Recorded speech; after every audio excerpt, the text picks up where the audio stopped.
Glórias a Deus, vamos seguindo aqui a leitura da Palavra de Deus. Hoje, Esther, capítulo 1. Estes acontecimentos ocorreram nos dias do rei Xerxes, que reinou sobre 127 províncias, desde a Índia até a Etiópia. Do trono real, na fortaleza de Sussã, Xerxes governava seu império. No terceiro ano de reinado, ofereceu um banquete a todos os seus nobres e oficiais.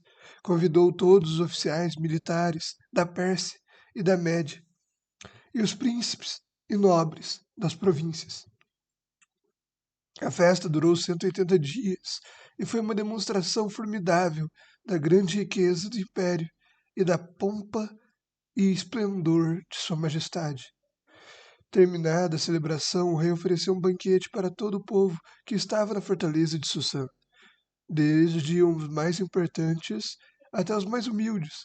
O banquete durou 7 dias e foi realizado no pátio do jardim do Palácio Real. O pátio estava enfeitado com cortinas brancas e de algodão e com tapeçarias azuis, presas com cordas de linho branco e fitas vermelhas, e argolas de prata fixadas à coluna de mármore. Havia safas com armação de ouro e de prata, sobre um piso de mosaico de pórfiro, mármore, madrepérola e outras pedras preciosas. As bebidas eram servidas em taças de ouro, de diversos modelos, e havia grande quantidade de vinho real, para mostrar a generosidade do rei. Por ordem do rei, podia-se beber à vontade, pois ele havia instruído os oficiais de seu palácio a servirem quanto vinho cada convidado quisesse.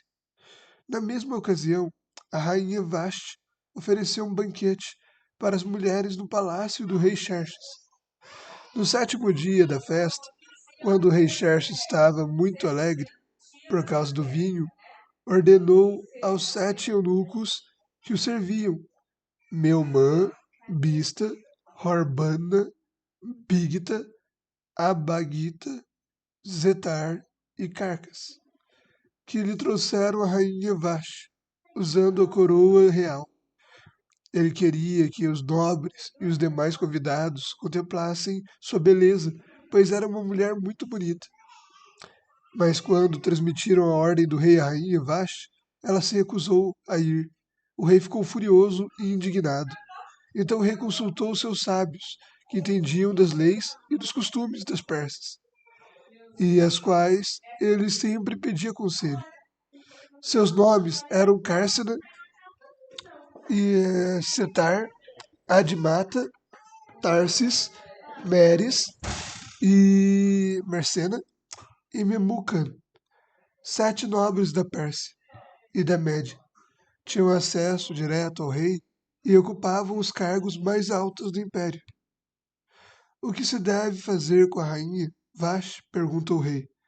De acordo com a lei, qual é o castigo para uma rainha que se recusa a obedecer às ordens do rei transmitidas pelos eunucos? Memucã respondeu ao rei e os nobres. A rainha Vashti ofendeu não somente o rei, mas todos os nobres e cidadãos das províncias do império. Mulheres de toda parte começarão a desprezar o marido quando souberem que a rainha Vashti se recusou a comparecer diante do rei.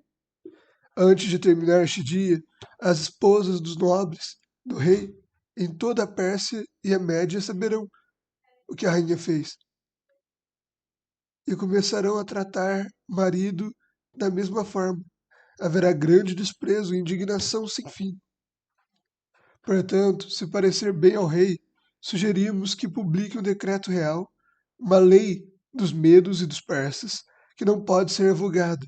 Determinará que a rainha Vashti seja expulsa para sempre da presença do rei Xerxes, e que o rei escolha outra rainha mais digna que ela.